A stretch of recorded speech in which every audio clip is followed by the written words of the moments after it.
Did you ever think when you were a kid hanging around with the Pelicans in Louisiana, watching how they interact with each other, that you'd be honored tonight for all your efforts for Wildaid? Yes and no. No, I didn't. I mean, here's the thing.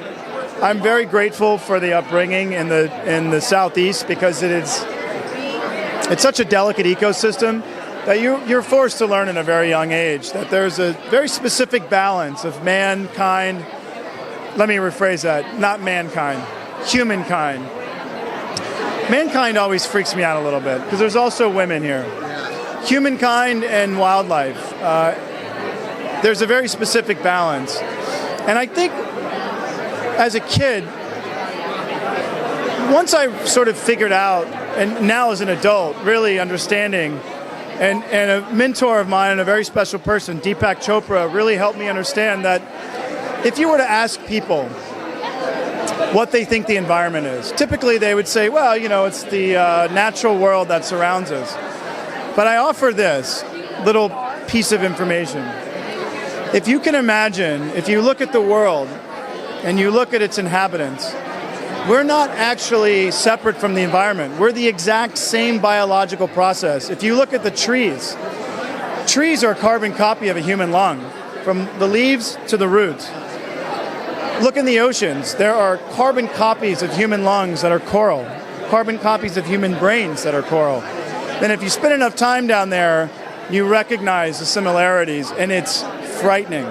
So if you can imagine that the trees of the world are the lungs of the world, that the oceans, rivers, and lake systems of the world are the cardiovascular systems carrying all the vital nutrients to the organism, then once you think about if you cut all the trees, you're cutting out the lungs, the organism can't breathe. If you pollute and destroy and dam all the water systems, the organism doesn't get all the vital nutrients it needs, and therefore it starts to what? It starts to shut down. And that's what we're doing to our planet. So I think through experiential learning, if we can get the youth, the young population of the world to understand this, we will build the next generation of the most innovative, compassionate, grateful generation the world has ever seen. And the problems that we now face, they'll be non-existent. Well, people are like, I don't like sharks, they're nasty creatures, but guess what? They affect the entire ocean. We're all endangered because of just that one thing. It's so funny. I honestly think even though there are so many of us, I think the most endangered species on the planet are humans. When you look at shark fin soup, or you look at sharks, people are scared of sharks. They're big, scary creatures. They're absolutely vital to the balance of that big, giant, beautiful blue thing that we rely on. And I had an amazing experience 2 years ago. I was diving with Fabien Cousteau. In French, it would obviously be Fabien. Fabien Cousteau is such a cool man. But I went down when he was doing Mission 31 off of the coast of, I think it was Isla Morada.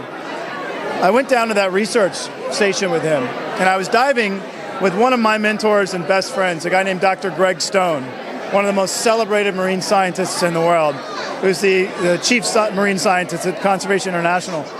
I got to go with him, and I got to go with Dr. Sylvia Earle. Dr. Sylvia Earle, who refuses to let you call her doctor, her name is Sylvia. We were sitting at Weiland's house, the famous marine painter. I had just come from Barbados, where the Undersecretary General of the United Nations and the head of the United Nations Environment Program, Dr. Akeem Steiner, who is my boy, had just signed all of my UN paperwork for my Goodwill ambassadorship, which is really, really cool. And I brought this 50-year-old Barbados rum with me. And I was sitting there with Greg Stone and Sylvia Earle at 1 o'clock in the morning after arriving. And we were going diving the next morning, and we're sipping this rum, and we're talking about the future of the Great Blue. And Sylvia grabbed me and she says, Ian, without blue, there is no green. Without the ocean, the world ceases to exist. Period. So if we wipe out everything in the ocean, we're done. Without blue, there is no you. Without blue, there is no you.